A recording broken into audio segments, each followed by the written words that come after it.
So more or less, magkano lang yung magagastos natin? 1,750. 1,750 1,000 sa TDC, 500 sa medical, 250 sa student permit. Iyon, no? Ganun lang mga kaibigan natin, ang mga followers natin, ganun kabilis kumuha ng student permit. Today mga kaibigan, marami sa atin nagtatanong kung paano daw kumuha ng driver's license. Okay, sa mga nagtatanong, paano yung student, paano yung non-pro, tsaka paano yung pro. Ito, nandito tayo ngayon sa San Pedro, Laguna, na ang kanilang driving school ay sir, ang driving school natin AR23 driving school. At syempre kasama natin si Bonnie TV. Ayan, Okay. si Bonnie TV ay isa sa mga legit na LTO driving instructor. Ayan, Sir Bonnie, ilang taon ka na nagda-drive? Ilang taon ka ng driving instructor ni LTO? Since 2016 po ako nag-start magturo, pero sa TESDA.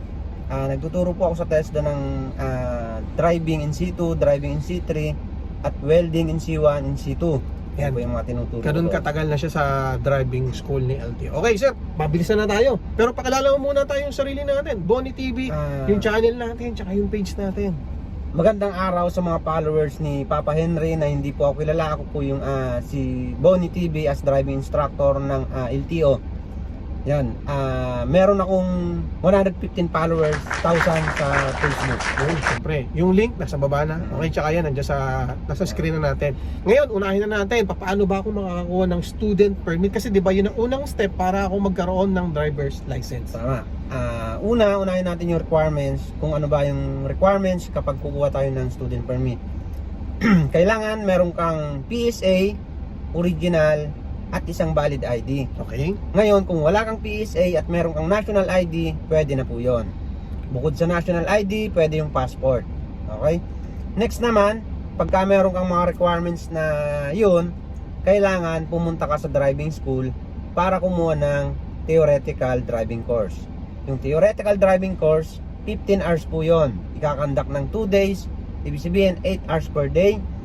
After ng seminar, merong exam, at pag naipasa mo yung exam, magkakaroon ka ng certificate ng theoretical driving course. Okay sir, putulin muna kita Yes. doon. Nabanggit po TDC. So magkano ba yung TDC na driving school tulad dito sa AR23 Okay. na driving school? Magkano po ba yung presyo niya? Tama. TDC na yan. Ang price ng TDC, dapat uniform po yan kasi meron pong nilabas si LTO na kailangan pare-parehas yung price ng theoretical driving course.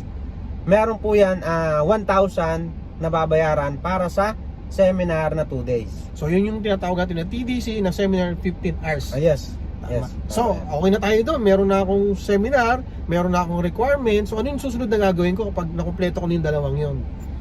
Punta na sa LTO pagka nakuha mo yung certificate ng TDC, punta ka sa LTO para mag-medical. After ng medical, punta ka sa guard, hingi ka ng ADL form or yung application form na pinipil-upan kapag kukuha ng license. So yun. Ganun kabilis lang. Yes. So, pagka nakapil-upan mo yung form na yun, pasok na sa loob para sa check ng mga documents, kung walang kulang, tama, para sa student permit, yun na yun. Magkano naman yung student permit tsaka magkano naman yung medical? Siyempre, Tama. marami nang tatanong dyan, baka mamaya magkano daw yun. Yung medical, nagre-range siya sa 500 to 700. Okay. Depende na lang pag alam mo na yung blood type mo at meron kang katunayan na may blood type na nakalagay tulad ng national ID, 500 na lang yung babayaran mo. Pagka walang blood type, umaabot ng 700. Okay. Yun ang price ng medical. After sa medical, pasok ka sa LTO, ang babayaran mo naman sa student permit ay 250 pesos. So yun lang yung magagastos ko dun sa LTO. Yung medical, sabihin natin 500 to 700, and then yung student permit Na 250 pesos. so 250 pesos. So Tama. yun na lang yung magagastos natin. Tama. So more or less, magkano lang yung magagastos natin? 1,750. 1,750 1,000 sa TDC, sa TDC. 500 sa medical, 250 sa student permit. Iyon, no. Ganun lang mga kaibigan natin, ang mga followers natin, ganon kabilis kumuha ng student permit. Okay, so sa mga susunod, okay, cut ko muna natin dito kasi baka humaba masyado. Yung susunod na sasabihin ko sa inyo, paano naman kumuha, syempre papaliwanag din ni Bonnie TV, ano naman kumuha ng non-professional driver's license na galing ka sa student permit. Okay? So yun lang, maraming salamat syempre si Bonnie TV to. Ayan, no. Dito lang yan sa AR23 Driving School, San Pedro, Laguna. Located po kami dito sa Atienza Compound, Barangay Nueva, San Pedro, Laguna. nasa gate po kami mismo ng LTO San Pedro. Yan, no? Yung sa may gasolina, ano bang gasolina yun? JT Gasoline Station. JT Gasolina. Sa likod ng Dunkin' Donuts. Basta bago po kayo dumating ng South Galleria o bago dumating kayo ng yung Landayan, nasa left side po sila.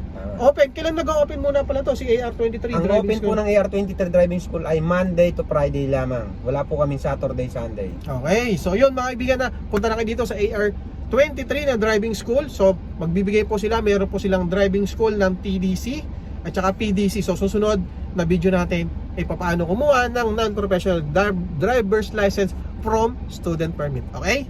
Thank you!